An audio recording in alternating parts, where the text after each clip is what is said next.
সারাদিনের নিউজ বৃত্তান্তে আপনাদের স্বাগত। সারাদিনের বাছাই করা খবরের আপডেট নিয়ে আপনাদের সঙ্গে আমি অনিন্দিতা। আজকের বিশেষ বিশেষ খবরগুলো এক নজরে।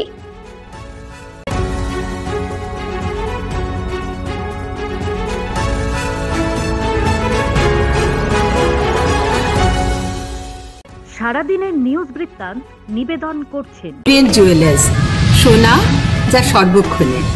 Agnishwar jewellers, NS road, Raiganj. Shri Dhaka jewellers, Gitanjali cinema হলের বিপরীতে। ইতিমধ্যেই প্রকাশিত হয়ে গেছে এবছরের মাধ্যমিকের ফলাফল। রাজ্য জুড়ে দিকে দিকে চলছে কৃতি মাধ্যমিক পরীক্ষার্থীদের শুভেচ্ছা জ্ঞাপন। পিছিয়ে নেই আমাদের জেলাও।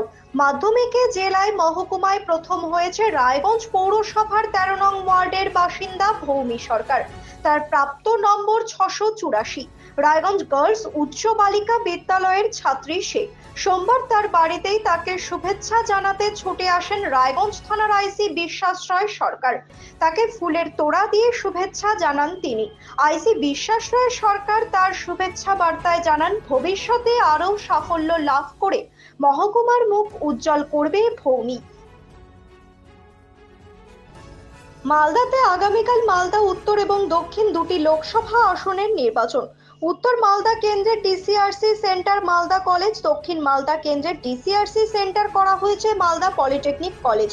সকাল হতেই ডিসিআরসি সেন্টারমুখী ভোট কর্মীরা ভোট গ্রহণের প্রয়োজনীয় সামগ্রিক জিনিস নিয়ে রওনা হচ্ছেন বিভিন্ন বুথের উদ্দেশ্যে। ইতিমধ্যে কড়া নজরদারি প্রশাসনের তরফে। দক্ষিণ মালদা কেন্দ্রে আবাসের লোভ দেখিয়ে ভোটারদের প্রভাবিত ও সাম্প্রদায়িকতার কথা বলার অভিযোগ তৃণমূলের বিরুদ্ধে। অভিযোগ কংগ্রেস প্রার্থী ঈশা খান চৌধুরী। এদিন মালদায় সাংবাদিক বৈঠক করেন তিনি। পাল্টা তৃণমূলের দাবি, তৃণমূল উন্নয়নের পাশে থাকে, তারা সারা বছর উন্নয়নের কথা বলে না। বিগত সাংসদও মালদার কথা সাংসদে বলেননি।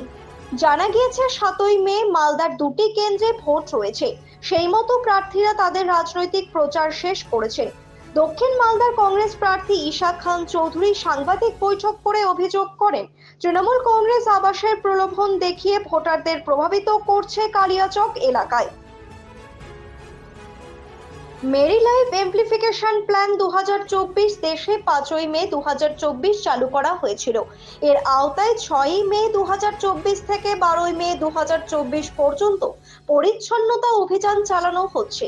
একই ধারাবাহিকতায় 6ই মে 2024 পরিচ্ছন্নতা অভিযানের অংশ হিসেবে সকাল 6:30 থেকে 72তম কর্পস বর্ডার সিকিউরিটি ফোর্সের কর্মীরা এবং পাঞ্জিপাড়া রেল স্টেশনের কর্মীরা পাঞ্জিপাড়া রেলওয়ে স্টেশন এবং রেলওয়ে ট্রাক পরিষ্কার করে। পরিচ্ছন্নতা একটি গুরুত্বপূর্ণ অভিযান যা নিজের সমাজ এবং পরিবেশের জন্য উপকারী। এটি রোগের বিস্তার রোধ করে এবং সুস্বাস্থ্য রক্ষা করে। মন্ত্রীর আত্মসহায়কের বাড়ি থেকে উদ্ধার টাকার পাহাড়। লোকসভা ভোট আবহে এত বিপুল পরিমাণ টাকা উদ্ধারে ছড়িয়েছে চাঞ্চল্য। সংবাদ সংস্থা পিটিআই জানিয়েছে, এনফোর্সমেন্ট ডিরেক্টরেট সোমবার ঝাড়খণ্ডের গ্রামোন্নয়ন মন্ত্রী আলমগীর আলমের আত্মসহায়কের বাড়িতে অভিযান চালায়। উদ্ধার করা হয়েছে নগদ প্রায় 20 কোটি টাকা। গ্রেফতার করা হয়েছে আত্মসহায়ককে। জানা গিয়েছে, ধৃতের নাম সঞ্জীব লাল। এদিন আর্থিক তছরূপ সংক্রান্ত মামলার তদন্তে এদিন সঞ্জীবের বাড়িতে তল্লাশি চালায় ইডি।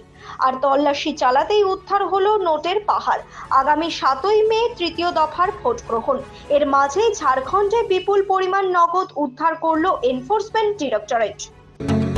প্রতিদিনের প্রতি মুহূর্তের খবরের আপডেট পেতে চোখ রাখুন নিউজ বৃত্তান্তের ফেসবুক পেজে। সাবস্ক্রাইব করুন নিউজ বৃত্তান্ত ইউটিউব চ্যানেলকে।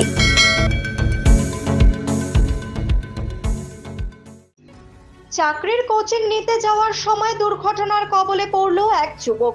আহত যুবকের নাম হাসমত আলী, বাড়ি কালিয়াগঞ্জের পশ্চিম দুর্গাপুর এলাকায়। এদিন ওই যুবক রায়গঞ্জের লক্ষণীয়া এলাকায় যাচ্ছিলেন। সে সময় রায়গঞ্জের গোবিন্দপুর এলাকায় একটি স্কুল বাসের সাথে মুখোমুখি ধাক্কা লাগলে ওই যুবক গুরুতর চোট পায়। যুবককে রায়গঞ্জ মেডিকেলে ভর্তি করা হয়েছে বলে জানান আহতের বাবা মমতাজ আলী। গৃহবধূকে মারধরের অভিযোগে শ্বশুরবাড়ির লোকের বিরুদ্ধে রায়গঞ্জ মহিলা থানায় অভিযোগ দায়ের হলো সোমবার। স্বপ্না বর্মন নামে মহিলার অভিযোগ, 4 বছর আগে রায়গঞ্জের রামপুর এলাকার বাসিন্দা বিক্রম দাসের সাথে বিয়ে হয় তার। বিয়ের পর থেকে শ্বশুরবাড়ির লোক নানা কারণে অত্যাচার শুরু করে। শ্বশুরবাড়ির লোক মারধর করত এবং বাবার বাড়ি থেকে টাকা নিয়ে আসার জন্য চাপ সৃষ্টি করত। বেশ কয়েকবার টাকা দিলেও অত্যাচার থামাননি শ্বশুরবাড়ির লোক। এরপর শনিবার রাতে শ্বশুর শাশুড়ি ননদ ও স্বামী মিলে অত্যাচার শুরু করে এবং প্রাণে মারার চেষ্টা করে। সোমবার প্রকাশিত হলো আইএসসি এবং আইসিএসসি 2024-এর ফলাফল। এবছর রায়গঞ্জের সেন্ট জেভিয়ার্স ইংরেজি মাধ্যম বিদ্যালয় থেকে আইএসসি 2024-এ মোট পরীক্ষার্থী ছিল 65 জন। পরীক্ষার্থীরা সাফল্যের সঙ্গে কৃতকার্য হয়। বিজ্ঞান বিভাগের আজমাইল নিহাল রাহি এবং অভিজিৎ ভগত 95.25%, বাণিজ্য বিভাগ থেকে তানিশা সারাফ 95% এবং হিউম্যানিটি বিভাগ থেকে মার্টিনা সোরেন 85.25% নম্বর পেয়ে প্রথম স্থান অধিকার করেছে। অন্যদিকে ওই স্কুলেরই 10ম শ্রেণীর বিজ্ঞান বিভাগের ছাত্রী উন্মিলিতা পাল 98.2% এবং বাণিজ্য বিভাগের ছাত্র ঋদ্ধি বলদেব 95.2% নম্বর পেয়ে বিদ্যালয়ে প্রথম স্থান অধিকার করেছে। দশমেও পাশের হার 100%। বিদ্যালয়ের প্রিন্সিপাল ফাদার ডেমিয়ান টুডু সকলকেই তাদের ভবিষ্যৎ জীবনে সাফল্যের সাথে এগিয়ে চলার শুভেচ্ছা জ্ঞাপন করেন। সারাদিনের নিউজ বৃত্তান্ত আজ এই পর্যন্তই। সঙ্গে থাকুন, দেখতে থাকুন, চোখ রাখুন নিউজ বৃত্তান্তে। নিউজ বৃত্তান্ত, হলুদ নয়, স্বচ্ছ।